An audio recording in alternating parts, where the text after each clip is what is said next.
When I was 15 years old, I was the first person on the block to figure out that our neighbor Vanessa was cheating on her husband, Hank. Vanessa hired me every Saturday to come over to the house and sit with her kids from 10 to 3 while she went shopping. Every time she would come back around 5 minutes to 3, pay me my money, and the phone would ring just about 3 o'clock. It was her husband, Hank, calling. He was a creature of habit. He always called from work at 3 o'clock on Saturday.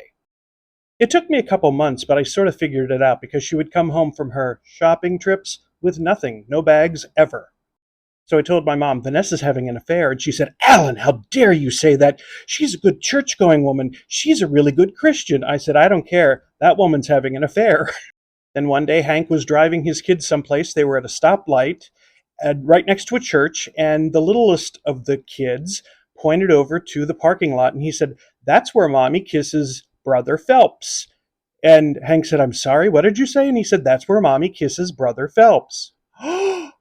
Drama, just major, major drama. And my mother was like, How did you know? And I said, you got to figure out that when she's coming home with no packages, she's fooling around. So Mrs. Phelps, Brother Phelps's wife, gets wind of the affair, and she tracks them to a White Castle restaurant, and she waits in the parking lot for them to come out, and she beats the crap out of Vanessa right by her car.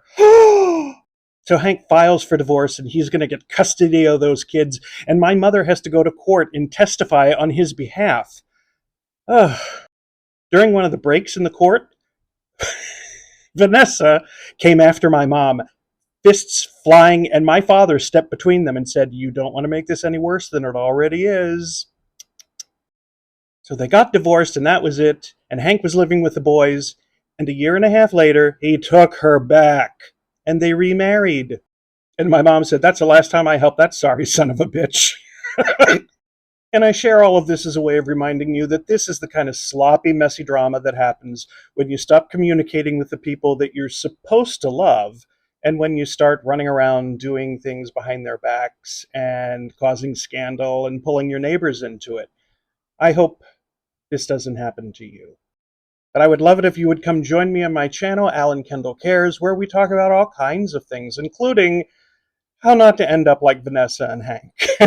So thank you so much for listening to my tawdry tale. Thank you, and have a wonderful day, and I will talk to you on the next one. Bye-bye.